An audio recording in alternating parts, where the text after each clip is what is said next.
dar continuidade aos nossos estudos do Evangelho, hoje começando o capítulo 19, A Fé que Transporta Montanhas.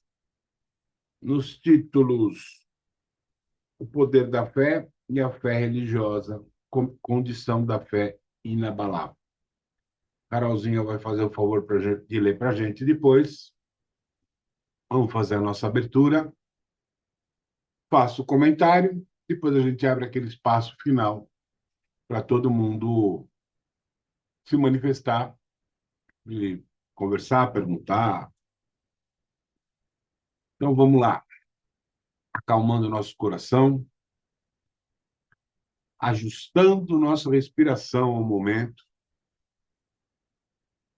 elevando o nosso pensamento ao Cristo e dizendo a Ele: Irmão Jesus, é em Teu nome que nós nos reunimos hoje para os nossos estudos semanais do Evangelho, com o intuito de aprimorar os nossos conhecimentos no caminho da evolução.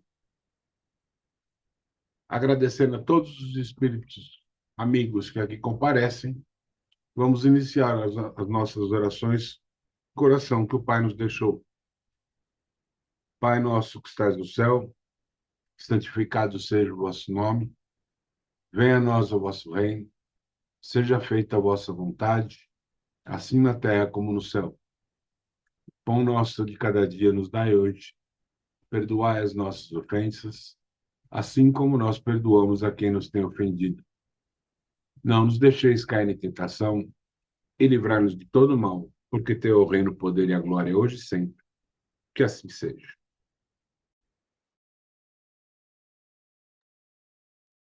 Que assim seja. Capítulo 19, Poder da Fé. Quando veio até o povo, um homem se aproximou dele, lançou-se-lhe de joelhos aos pés e lhe disse: Senhor, tende piedade de meu filho, que está lunático e sofre muito, porque ele cai frequentemente no fogo e frequentemente na água. Eu o apresentei aos vossos discípulos, mas não puderam curá-lo. E Jesus respondeu, dizendo: Ó raça incrédula e depravada, até quando estarei convosco? Até quando vos sofrerei? Trazei-me aqui essa criança. E Jesus, tendo ameaçado o demônio, ele saiu da criança, que foi curada no mesmo instante. Então, os discípulos vieram encontrar Jesus em particular e lhe disseram: Por que não podemos nós outros expulsar esse demônio? Jesus lhes respondeu: É por causa da vossa incredulidade. Porque eu vou-lo digo em verdade: se tivesseis fé como um grão de mostarda, diríeis a esta montanha: transporta-te daqui para ali, e ela se transportaria. E nada vos seria impossível. No sentido próprio, é certo que a confiança nas próprias forças torna capaz de executar coisas materiais que não se pode fazer quando se duvida de si. Mas aqui é unicamente no sentido moral que é preciso entender essas palavras. As palavras que a fé transporta são as dificuldades, as resistências, a má vontade, numa palavra que se encontra entre os homens, mesmo quando se trata das melhores coisas. Os preconceitos da rotina, o interesse material, o egoísmo, a cegueira do fanatismo, as paixões orgulhosas, são outras tantas montanhas que barram o caminho de todo aquele que trabalha pelo progresso da humanidade. A fé robusta dá a perseverança, a energia e os recursos que fazem vencer os obstáculos nas pequenas como nas grandes coisas. A que é vacilante dá a incerteza, a hesitação de que se aproveitam aqueles que se quer combater. Ela não procura os meios de vencer, porque não crê poder vencer. Noutra acepção, a fé se diz da confiança que se tem no cumprimento de uma coisa, da certeza de atingir um fim. Ela dá uma espécie de lucidez que faz ver no pensamento o fim para o qual se tende e os meios de atingi-lo, de sorte que aquele que a possui caminha, por assim dizer, com certeza. Num e noutro caso, ela pode fazer realizar grandes coisas. A fé sincera e verdadeira é sempre calma, dá a paciência que sabe esperar, porque tendo seu ponto de apoio na inteligência e na compreensão das coisas, está certa de chegar. A fé incerta sente a sua própria fraqueza. Quando está estimulada pelo interesse, torna-se colérica e crê suprir a força pela violência. A calma na luta é sempre um sinal de força e de confiança. A violência, ao contrário, é uma prova de fraqueza e de dúvida de si mesmo. É preciso se guardar de confundir a fé com a presunção. A verdadeira fé se alia à humildade. Aquele que a possui coloca sua confiança em Deus mais do que em si mesmo, porque sabe que, simples instrumento da vontade de Deus, não pode nada sem ele. Por isso, os bons espíritos vêm em sua ajuda. A presunção é menos a fé do que o orgulho, e o orgulho é sempre castigado, cedo ou tarde, pela decepção e pelos fracassos que lhe são infligidos. O poder da fé recebe uma aplicação direta e especial na ação magnética. Por ela, o homem age sobre o fluido, agente universal, modifica-lhe as qualidades e lhe dá uma impulsão, por assim dizer, irresistível. Por isso, aquele que, a um grande poder fluídico normal, junta uma fé ardente, pode apenas, pela vontade dirigida para o bem, operar esses fenômenos estranhos de cura e outros que outrora passariam por prodígios e que não são, todavia, senão as consequências de uma lei natural. Tal o motivo pelo qual Jesus disse aos seus apóstolos: se não curastes, é que não tinhais a fé. A fé religiosa, condição da fé inabalável. Do ponto de vista religioso, a fé é a crença nos dogmas particulares que constituem as diferentes religiões. Todas as religiões têm os seus artigos de fé. Sob esse aspecto, a fé pode ser raciocinada ou cega. A fé cega, não examinando nada, aceita sem controle o falso como verdadeiro e se choca a cada passo contra a evidência e a razão. Levada ao excesso, produz o fanatismo. Quando a fé repousa sobre o erro, ela se destrói. Cedo ou tarde, a quem tem por base a verdade é a única segura do futuro, porque não tem nada a temer do progresso das luzes, já que o que é verdadeiro na obscuridade o é igualmente em plena luz. Cada religião pretende estar na posse exclusiva da verdade. Preconizar a fé cega sob um ponto de crença é confessar impotência em demonstrar que se tem razão. Disse vulgarmente que a fé não se prescreve, daí muitas pessoas dizerem que não é por sua culpa se não tem fé. Sem dúvida, a fé não se prescreve, e o que é ainda mais justo, a fé não se impõe. Não, ela não se recomenda, não se adquire, e não há ninguém que esteja privado de possuí-la, mesmo entre os mais refratários. Falamos das verdades espirituais fundamentais, e não dessa ou daquela crença em particular. Não cabe à fé ir a eles, mas eles irem ao encontro da fé. E se a procuram, com sinceridade, a encontrarão. Tende, pois, por certo, que aqueles que dizem não queríamos nada melhor do que crer, mas não o podemos, o dizem dos lábios e não do coração, porque, em dizendo isso, tapam os ouvidos. As provas, entretanto, multiplicam-se ao seu redor, porque, pois, recusam-se em vê-las? Nuns é negligência. Em outros, medo de serem forçados a mudar seus hábitos. Na maioria, é o orgulho que recusa reconhecer uma potência superior porque lhes seria preciso se inclinarem diante dela. Em certas pessoas, a fé parece de alguma sorte inata. Uma centelha basta para desenvolvê-la. Essa facilidade em assimilar as verdades espíritas é um sinal evidente de progresso anterior. Em outros, ao contrário, elas não penetram senão com dificuldade, senão com menos evidente de uma natureza atrasada. Os primeiros já creram e compreenderam. Trazem ao renascer a intuição do que sabiam. Sua educação está feita. Os segundos têm tudo a aprender. Sua educação está por fazer. Ela se fará. E se não ficar concluída nessa existência, o estará em outra. A resistência do incrédulo é preciso nisso convir, prende-se frequentemente menos a ele do que à maneira pela qual se lhe apresentam as coisas. A fé é preciso uma base, e essa base é a inteligência perfeita daquilo em que se deve crer. Para crer não basta ver, é preciso, sobretudo, compreender. A fé cega não é mais desse século. Ora, é precisamente o dogma da fé cega que faz hoje o maior número de incrédulos, porque quer se impor e exige a abdicação de uma das mais preciosas prerrogativas do homem, o raciocínio e o livre-arbítrio. É essa fé contra a qual, sobretudo, se obstina o incrédulo e da qual é verdadeiro dizer que não se prescreve, não admitindo provas, ela deixa no espírito um vago de onde nasce a dúvida. A fé raciocinada, a que se apoia sobre os fatos e a lógica, não deixa atrás de si nenhuma obscuridade. Cresce porque se está certo e não se está certo senão quando se compreendeu. Eis porque ela não se dobra, porque não há fé inabalável senão aquela que pode encarar a razão face a face em todas as épocas da humanidade. É a esse resultado que o Espiritismo conduz e triunfa também da incredulidade todas as vezes que não encontra oposição sistemática e interessada. Obrigado, Carolzinha. Bom, hoje vamos falar de fé.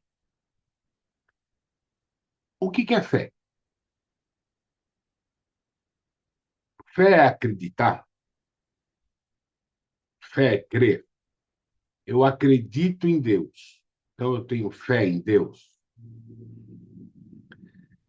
Fé, do latim fides, é ser fiel.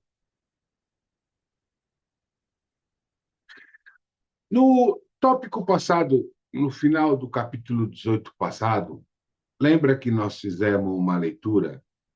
A quem muito tem, mais lhe será dado, e aquele que pouco tem, pouco lhe será tirado.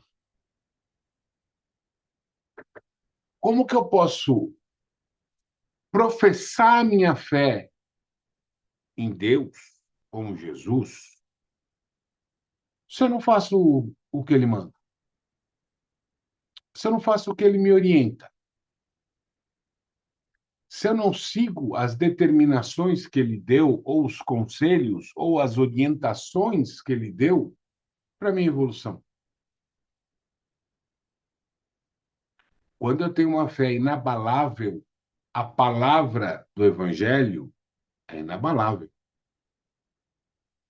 Eu não tenho inveja, eu não tenho ganância, eu não tenho mesquinhez, eu não tenho orgulho, eu não tenho vaidade. Eu faço pelo outro. Quando eu tenho falhas morais ou vícios, eu não posso dizer que minha fé é inabalável. Porque se eu saio do caminho, saio da orientação, descumpro até as orientações de Jesus para chegar ao caminho evolutivo, como que eu posso dizer que eu sou fiel? Como que eu posso dizer que eu tenho fé? Então, ter fé é muito mais do que comprar um bilhete de loteria e ter fé que vai ganhar. Ah, eu tenho fé que eu vou ganhar porque acredito em Deus, Deus vai me fazer ganhar. Não vai. Eu tenho fé que, edificando a minha obra da forma como Jesus orientou, eu vou ser assistido no momento que eu tiver que ser assistido. Essa fé que eu tenho. Eu tenho fé que, quando eu precisar, eu serei curado. Eu tenho fé que, quando eu precisar, eu serei assistido financeiramente. Eu não vou ficar rico, porque não, é contrassenso eu pedir aquilo que é contrário à lei que eu sigo, às orientações que eu sigo. Qual que é a orientação? Ganância, não. Tenha o suficiente para sobreviver, para ajudar o outro. Quando eu quero um prêmio da Mega Sena, o que é isso? Se não ganância. Ah, mas aí eu vou ajudar os outros, vou pegar o dinheiro. Você não se conhece, você nunca ganhou. E a hora que você tiver com dinheiro desse, você falar, o quê? Eu quero saber dos outros nada, eu quero que se lasque, eu vou ver minha vida, eu vou viajar o mundo. Eles te conhecem. Eles sabem das tendências do espírito, das falhas morais do espírito. Estão sendo ajustados. Então, eles sabem que a gente pode mexer ou não. O pai e a mãe sabem que a criança não pode mexer com fogo que vai se queimar. A criança não sabe. Ela acha lindo. Então, é essa fé de direcionamento da minha vida que eu tenho. Não é uma fé falsa que eu serei melhor que todos. Ao contrário, pela fé da doutrina, eu estou aqui para servir. Não estou aqui para ser servido. Estou para vencer minhas provas e resgatar minhas expiações, como qualquer outro. Mas eu estou aqui para servir, não para ser servido. Então, imaginem vocês, quando no maremoto, o barco de pesca ali, aqueles barquinhos lá balançando, Jesus aparece, acalma as águas, aparece andando sobre a água e fala para o Pedro: vem aqui, vem até mim. E Pedro desce do barco e começa a andar para ir até ele. Alguém iria?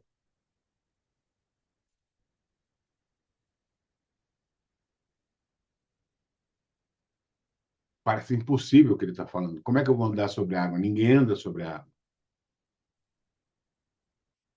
Tanto que Pedro afundou no meio do caminho. E ele teve que puxar o Pedro lá de baixo. Eita, homem de pouca fé. Conta a história também que um alpinista, isso a Andréia sabe melhor que eu, estava sozinho numa montanha, escorregou, caiu e se segurou numa pedra. E começou a pedir ajuda, ajuda, ajuda, socorro, socorro, socorro.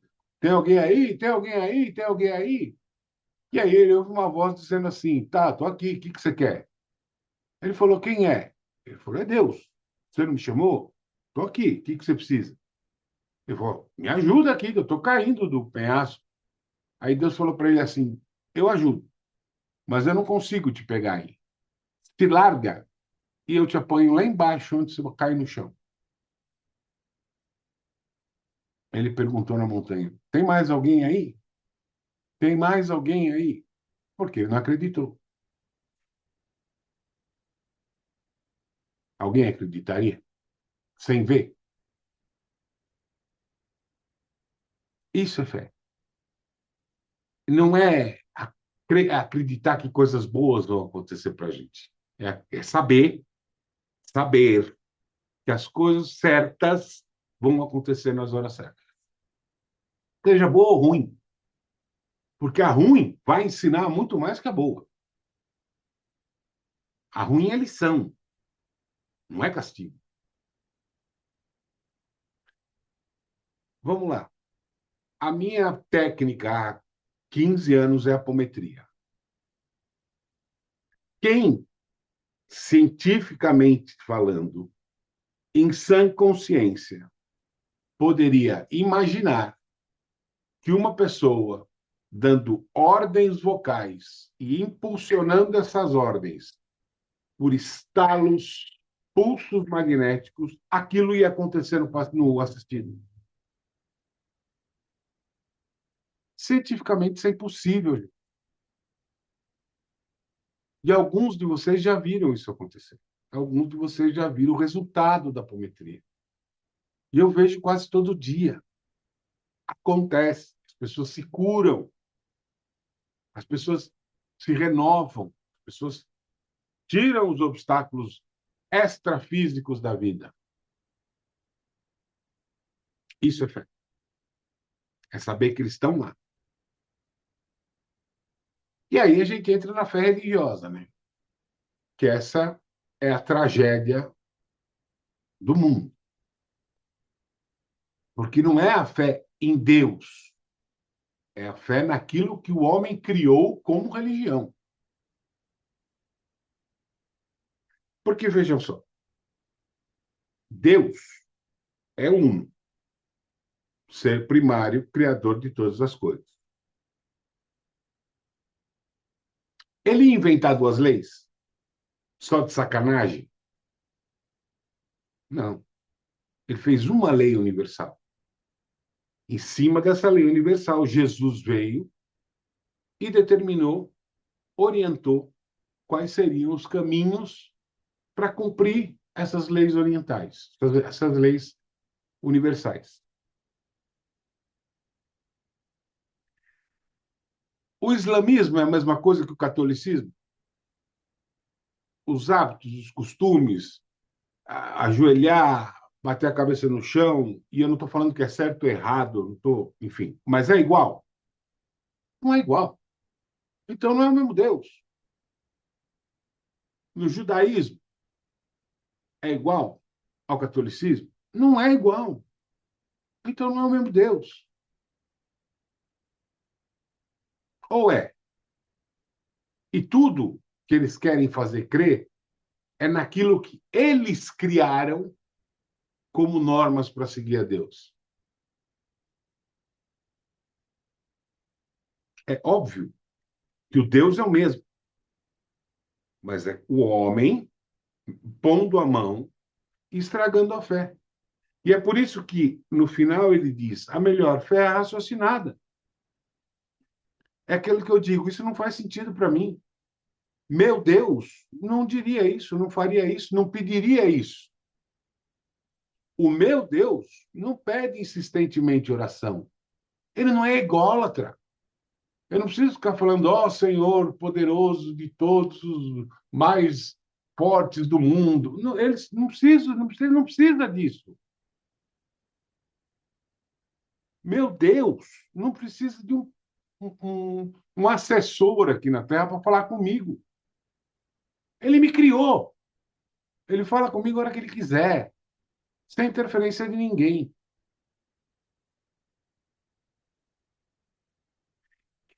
E aquelas orações clichê. O que Deus quer é ouvir o teu coração, sabendo você rezar ou não. Fale comigo pelo teu coração, que eu vou te responder por lá. Eu não habito em casas construídas pelo homem. Edificações do homem eu não habito. Eu habito a natureza. Eu habito onde tem amor.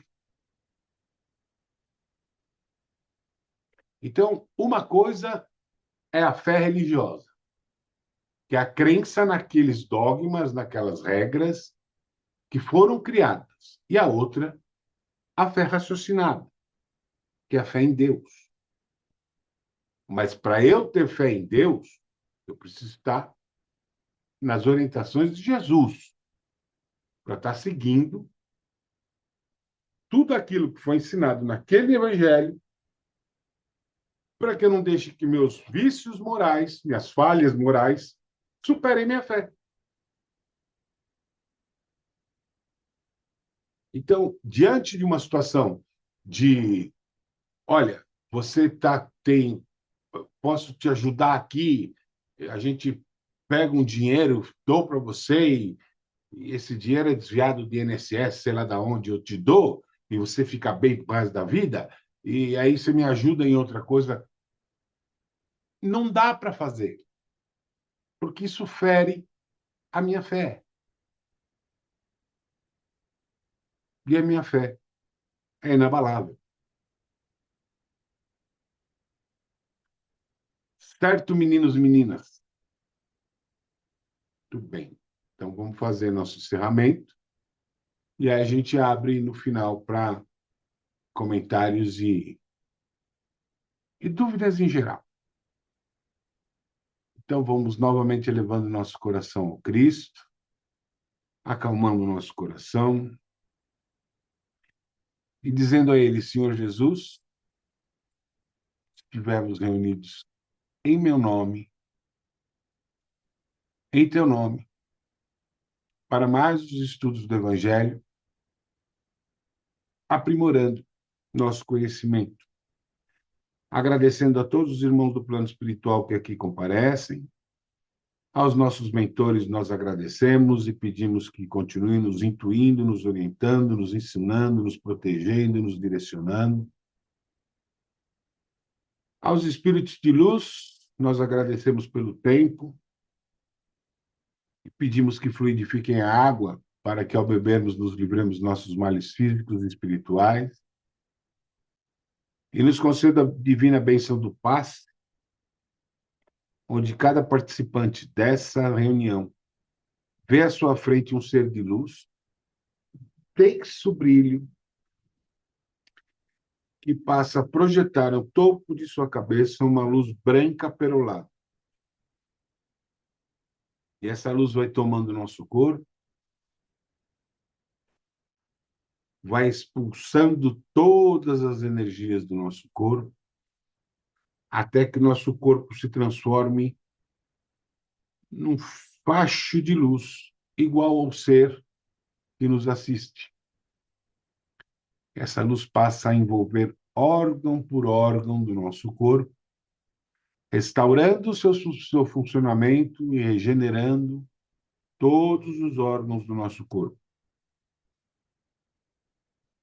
De tão forte essa luz se expande e atinge nossos parentes, nossos pets, nossas casas, nossos meios de locomoção, nossos locais de trabalho, nossos amigos, nossos inimigos e todos aqueles que tanto necessitam o orbe terrestre, homens ou animais, encarnados ou desencarnados. E a potência desse brilho é tão grande que extrapola os horizontes do mundo e começa a se refletir, se expandir no universo. E nesse brilho intenso, nessa troca intensa de energia, Pai, nós te pedimos em nome dos irmãos Marjorie Prado, Giovannine Piso, Luana Anjos, Eduardo McDowell, Rita de Seta. Se for o caso de orientação, na orientação, se for o caso de cura, na cura. Senhor Deus, em tuas mãos entregamos nossos corpos, nossos espíritos, nossa saúde e nosso futuro. Pai, ilumina o nosso caminho e nos conduz por ele. Faz de nós o instrumento de tua palavra, que seja feita a tua vontade. Assim seja, graças a Deus. Podem beber a água.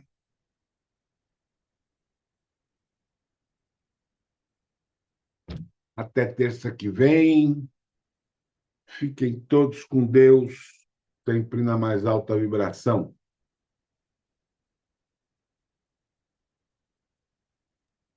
Muita luz no caminho de todos vocês.